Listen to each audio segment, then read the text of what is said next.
আসসালামু আলাইকুম প্রিয় শিক্ষার্থীরা, আমি মোহাম্মদ হারুনুর রশিদ, সহকারী অধ্যাপক, বাংলা বিভাগ, সুজিবারা degree college, Shahrasti, Chandpur.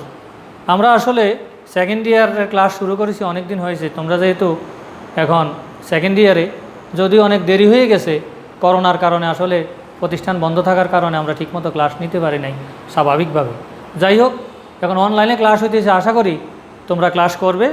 Class করলেই কাজ হবে, কারণ একজন শিক্ষক যা পড়ান সেটা যদি তোমরা মনোযোগ দিয়ে শোনো তাহলে সেটা তোমাদের কাজ হবে। গত ক্লাসে আমি দ্বিতীয় বর্ষের অর্থাৎ দ্বাদশ শ্রেণীর আমরা সমাস আছে একটা বিরাট চ্যাপ্টার। এটা আমরা কিছু পড়াই আমরা এখন বোর্ড প্রশ্ন সলিউশনে চলে গেছি। আজকে আর ধারাবাহিকতায় আমরা সমাসের বোর্ড প্রশ্নর সলিউশন করব। আশা করি তোমরা মনোযোগ দিবে। যেহেতু এটা ক্লাসের সাথে আমরা থাকতে পারতেছি না, এখন তো তোমরা নিজেরাই নিজ উদ্যোগে সেখানে মনোযোগ দিতে হবে। যখন তোমরা মনোযোগ না দিলে কিন্তু তোমরা পারবে না। যেমন আজকে আমরা করব এই যশোর বোর্ড এই 2019, যশোর বোর্ড 2019।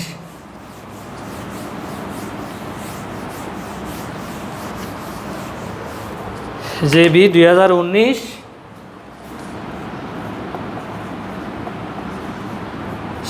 এগুলো আসলে সলিউশন করতে হবে, তোমাদের অনুশীলন করতে হবে, কারণ অনেক সমাস, অনেক প্রত্যয় উচ্চ মাধ্যমিক শ্রেণীতে পুরা তুমি এতকাল যাবৎ যে বাংলা পড়ে আসছো পুরোটাই এখানে আসছে। সুতরাং তুমি এখানে করতে পারবে না, কম ফলে তোমাদের হবে না, বেশি পড়তে হবে। বেশি না পড়লে কিন্তু হবে না।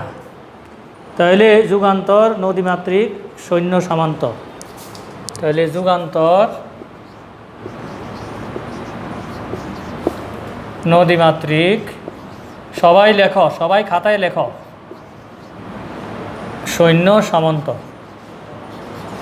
আমরা সমাস নির্ণয় করো। তোমাদের আগেই বলেছি যে ব্যাস বাক্যের জন্য তুমি অর্ধেক নম্বর পাবে, সমাসের নামের জন্য অর্ধেক নম্বর পাবে। এইভাবে তুমি ভাগ করে নম্বর পাবে। আমরা সপ্তর্ষি সহোদর, আমরা সপ্তর্ষি সহোদর। সহোদর বোঝো নি? সহোদর হচ্ছে একই মায়ের গর্ভে যে যারা জন্ম নেয় তাদেরকে বলা হয় সহোদর। তাহলে প্রথমটা কি? প্রথমটা হচ্ছে যুগান্তর, সেটার ব্যাস বাক্য হচ্ছে অন্য যোগ। ব্যাস বাক্য হচ্ছে অন্য যোগ। আর সমাসের নাম হচ্ছে নিত্য সমাস। তারপর আসি নদীমাতৃক হইল নদী, মাতা, জার। সেটা হচ্ছে বহুব্রী সমাস। তোমাদেরকে আমি আগেই বলছি সমাসের জন্য এটার জন্য পাবে হাফ নম্বর, এটার জন্য পাবে হাফ নম্বর। সুতরাং আর পুরোটা হইলে 1 নম্বর। সৈন্য ও সামন্ত, এটা হচ্ছে দ্বন্দ্ব সমাস। বানান ভুল হলে ব্যাকরণের নম্বর হবে না। আমরা, তুমি, আমি, ও সে, এটাও নিত্য সমাস। এটা কেউ আবার দ্বন্দ্ব সমাসের অন্তর্ভুক্ত করতে চায়। সপ্তর্ষি, এটা আর আগের ক্লাসে আমরা আলোচনা করেছি। সপ্তর্ষি, সপ্ত ঋষির সমাহার বদলে বা সমষ্টি বদলে কি বোঝায়? দ্বিগু সমাস। বানান ঠিক মতো লিখবে। সহোদর, সমান উদর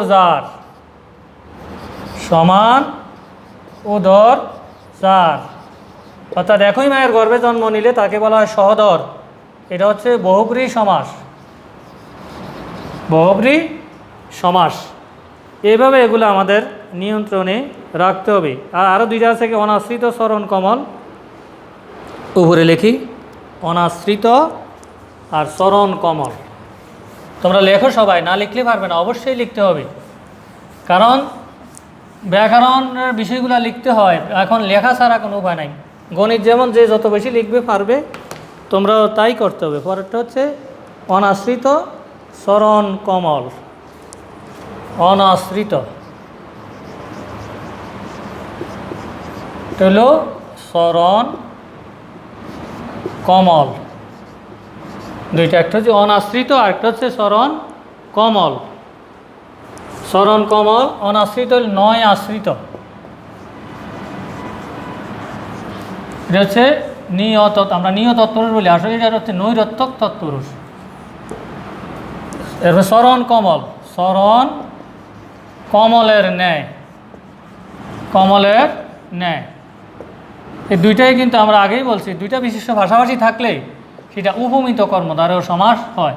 যেমন চরণটাও তোমার বিশেষ্য এবং কমলটাও বিশেষ্য। খেয়াল রাখবে, জানার এখনই সময়, পরে আর জানার সুযোগ পাবে না, এখনই জানার সময়। আমরা আগেই বলছি উপমিত কর্মধারেয় সমাসে বিশেষ্য ভাষাভাষী অবস্থান করে, আর উপমান কর্মধারয়ের সমাসে সেখানে বিশেষণ এবং বিশেষ্য হয়। আর রূপক কর্মধারয়ের সমাসে সে উপমান এবং যার সাথে তুলনা করে এবং যার তুলনা করে দুইটাকে অভিন্ন কল্পনা করা হয়। একটা হচ্ছে পরোক্ষ বস্তু, একটা হচ্ছে প্রত্যক্ষ বস্তু। ঠিক আছে, তাহলে এরপরে আমরা যাই আলোচনার। আসলে অনেক বিষয়, ব্যাপকতা যথেষ্ট, কিন্তু আমরা সুযোগ কাজে লাগাইতে পারি না কম সময়ের কারণে। যাই হোক, আমরা পরবর্তীতে আরেকটি বোর্ডে চলে যাই। সেই বোর্ডটি হচ্ছে কোন বোর্ড? দিনাজপুর বোর্ড 2019। আমি আবারও বলছি, তোমরা বোর্ডেরগুলো সলিউশন করবে, সমাধান করবে। না বুঝলে এখন যেহেতু সরাসরি দেখানো হয়, ফোনে জিজ্ঞাসা করবে, স্যার এটা কী হয়েছে। ইনশাআল্লাহ সমাধান করে দেওয়ার চেষ্টা করব আল্লাহর রহমতে। তাইলে আমরা দিনাজপুর বোর্ড ডিবি, এটা ডিবি করে দিলাম। এটা হচ্ছে কি? পুষ্প সৌরভ, গঙ্গা যমুনা মেঘনা পুষ্প সৌরভ।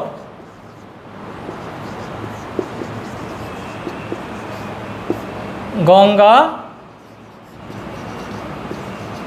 যমুনা মেঘনা, গঙ্গা যমুনা মেঘনা। এটা হয়তো তোমরা এর আগে আর পাও নাই। চন্দ্রসূর অনাসার মহাকবি, চন্দ্রসূর, সুরটা দীর্ঘকার, চন্দ্রসূর। তারপরে কি কি দেখলাম? অনাসার মহাকবি, অনাসার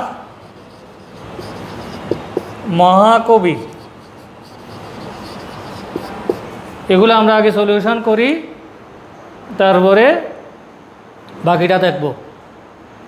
প্রথমটা হইল পুষ্পের সৌরভ, পুষ্পের সৌরভ। এটা ষষ্ঠী তৎপুরুষ, ষষ্ঠী তৎপুরুষ সমাস। তারপর হচ্ছে গঙ্গা যমুনা ও মেঘনা। এটা হচ্ছে আসলে বহুপদী দ্বন্দ্ব। এটা আলাদাভাবে শুধু দ্বন্দ্ব লিখলে হবে না, এটা লিখতে হবে বহুপদী দ্বন্দ্ব, বহুপদী দ্বন্দ্ব। চন্দ্রসূর, চন্দ্র সুরায় জার, চন্দ্র সুরায় জার। এটা হচ্ছে বহুব্রীহি, এটা হচ্ছে বহুব্রীহি। তারপর আসি অনাসার, ন আসার।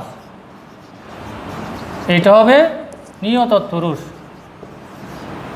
তৎপুরুষ। মহান যে কবি, মহাকবি, মহান যে কবি, সেটা হচ্ছে কর্মধারয় সমাস। তাহলে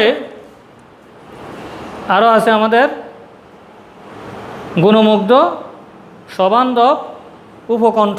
এই তিনটা আমরা লেখা নেই, এই তিনটা লেখা নেই। তাড়াতাড়ি খাতায় লিখো, দ্রুত লিখতে হবে, দেরি করলে হবে না।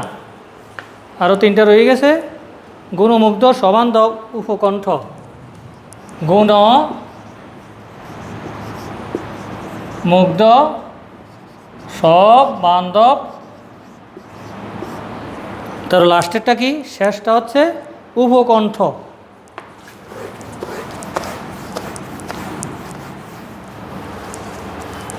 উপকণ্ঠ। প্রথমটা হচ্ছে গুণ দ্বারা মুগ্ধ। হ্যাঁ, গুণ দ্বারা মুগ্ধ, সেটা হচ্ছে তৃতীয় তৎপুরুষ সমাস। গুণ দ্বারা মুগ্ধ, তৃতীয়া, তৃতীয়া না, তৃতীয়া তৎপুরুষ দ্বারা দিয়া করতে গেলে এটা হয় সমান্তব, সেটা হবে বান্ধব সহ বর্তমান, সেটা হচ্ছে বান্ধব সহ বর্তমান বহুব্রী সমাস। বান্ধব সহ বর্তমান, সেটা হচ্ছে বহুব্রীহি সমাস। বহুব্রীহি লেখা একটু অসুন্দর হইলে হয় নাই। কণ্ঠের সমীপে, উপকণ্ঠ, কণ্ঠের সমীপে, সেটা হচ্ছে অব্যয়ীভাব সমাস। অব্যয়ীভাব। যাই হোক, আজকে আমরা এ পর্যন্ত আলোচনা করলাম। পরবর্তী ক্লাসে আমরা সমাসের আরও কিছু আলোচনা বোর্ড সলিউশন করে শেষ করব। ধন্যবাদ সবাইকে। খোদা হাফেজ।